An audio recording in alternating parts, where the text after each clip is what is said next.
안녕하세요. 동의과학대학교 약제자원과 신명희 교수입니다. 지난 시간에 우리는 한약뿐만 아니라 양약 그리고 식품 역시 일정의 독성을 가지며 우리가 쉽게 접하는 대부분의 한약은 식품으로도 이용 가능한 안전한 약재라는 걸 배웠습니다. 이번 시간에는 왜 독성이 주로 간에서 나타나는지를 이해하기 위해서 간을 포함한 소화기계의 해부 생리를 배우도록 하겠습니다. 소화기계는 음식물을 먹는 입에서 시작해 배설물을 분비하는 항문으로 끝나게 됩니다. 다만 우리가 관심을 가지는 간의 경우에는 음식물이 직접 지나가지는 않습니다. 이렇듯 소화기계는 음식물이 직접 지나가는 소화관과 부속기관으로 나뉘게 됩니다. 소화관부터 살펴보자면 입을 넘어서 음식물을 꿀꺽 삼키는 부분을 목구멍, 인두라고 합니다. 인두의 경우에는 호흡기계가 교차하기도 합니다. 식도를 통해서 위와 연결이 되고 위에서 본격적인 소화가 이루어지게 됩니다. 소장은 십이지장, 공장, 회장으로 나뉘게 되고요. 특히 이 십이지장에 간과 그리고 췌장에서 분비가 되는 쓸개즙과 췌액이 연결이 되게 됩니다. 췌장은 다른 말로 이자라고도 하고 위 뒤쪽에 숨어서 가로놓여 있는 장기입니다.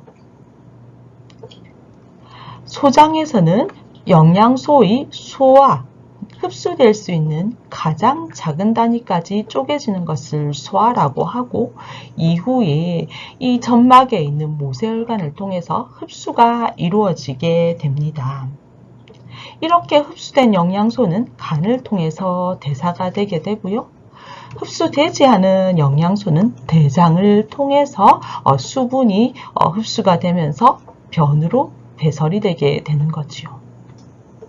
이런 소화관 외에 부속기관에는 아까 살펴보았던 간과 췌장이 있지만 입에서 침을 만들어내는 침샘 역시 이 부속기관에 해당합니다. 다만 지라 또는 비장이라고 하는 장기는 복부에 존재를 하긴 하지만 소화기계로 분류하지는 않습니다. 입에서는 이빨에 의한 기계적 소화뿐만 아니라 침의 소화 효소에 의한 화학적 소화도 일어납니다. 특히나 위나 소장에서의 소화가 중요한데요. 연동운동이라고 하죠. 장이 꿈틀꿈틀 거리면서 소화 효소들이 영양분을 가장 작은 단위로 끊어내는 화학적 소화가 이루어지게 됩니다. 주로 소장에서 아주 가는 혈관, 모세혈관을 통해서 이렇게 소화된 영양소는 흡수가 이루어지게 되고요. 소화되지 못한 물질들은 대장으로 가게 돼서 수분이 흡수되면서 변의 형태로 배설이 되는 겁니다. 그럼 이런 소화관 외에 간과 췌장은 어떤 기능을 할까요?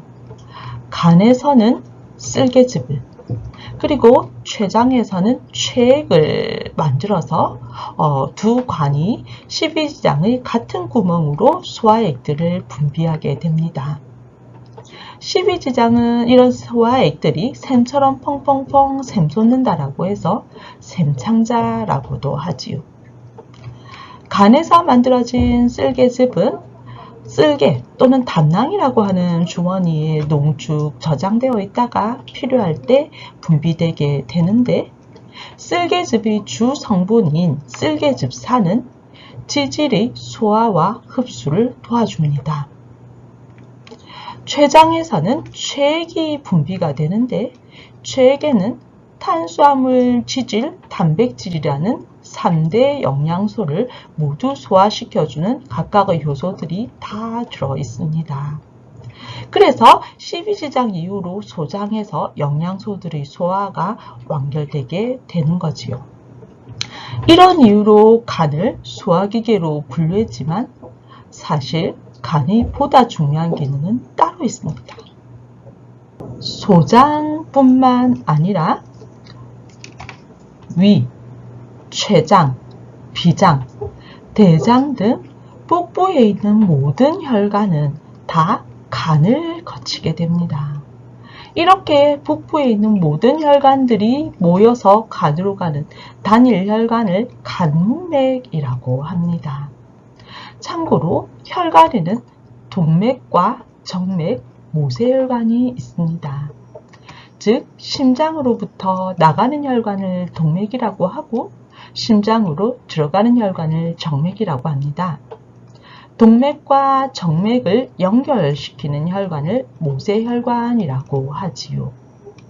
간문맥은 이렇게 모세혈관을 두 번 거치는 특수한 정맥 시스템이라고 보시면 됩니다. 이렇게 소화기계에 있는 모든 혈관이 간으로 연결되는 이유는 우리가 입으로 먹게 되는 모든 독소들을 해독하고 영양분을 대사하여 내가 이용할 수 있는 형태로 바꾸기 위해서입니다. 즉, 여러분들이 입을 통해서 약을 먹게 된다면 모두 간을 거치게 되면서 해독을 통해서 효과가 줄어들거나 새로운 효과를 나타낼 수도 있습니다. 그래서 입으로 먹는 한약뿐만 아니라 양약, 식품 모두 간독성을 나타낼 수 있다라고 지난 시간에 설명드렸죠. 이런 간에서의 대사와 해독을 마치게 되면 정맥을 통해서 심장의 펌프질을 통해서 온몸으로 보내져서 작용을 하게 됩니다. 다만 여러분께서 정맥 주사를 맞게 된다면 이는 우리가 배웠던 소화기계나 간의 대사를 거치지 않고 바로 혈류를 통해서 원하는 세포에 가서 작용을 하게 되는 겁니다. 독소는 주로 지용성인데 지용성이라는 말은 물보다는 기름과 친하다라는 의미입니다. 간에서 해독이 된다라는 것은 간의 대사, 효소 등에 의해서 이러한 지용성 독소가 수용성으로 바뀌는 과정입니다. 이렇게 해독이 돼서 수용성 상태로 바뀌게 되면 정맥을 통해서 심장을 거쳐서 온몸으로 가게 되고요. 마지막으로 신장에서 뇨로 배설되게 되는 것입니다. 일부 지용성 독소는 그 상태 그대로 쓸개즙을 통해서 소장으로 배설이 돼서 대장을 거쳐서 변으로 배설이 되게 되는 것이지요. 즉, 우리 몸의 독소는 주로 소변과 대변으로 배설이 되게 되는 겁니다. 그래서 많은 약물들이 간독성과 신독성을 나타나게 되는 겁니다. 이상으로 소화기계와 간에 대해서 배우셨는데 간이 얼마나 소중한 장기인지 꼭 기억하시기 바랍니다. 다음 시간에는 또 하나의 독소의 영향을 받는 장기인 신장에 대해서 간단하게 배우도록 하겠습니다. 감사합니다.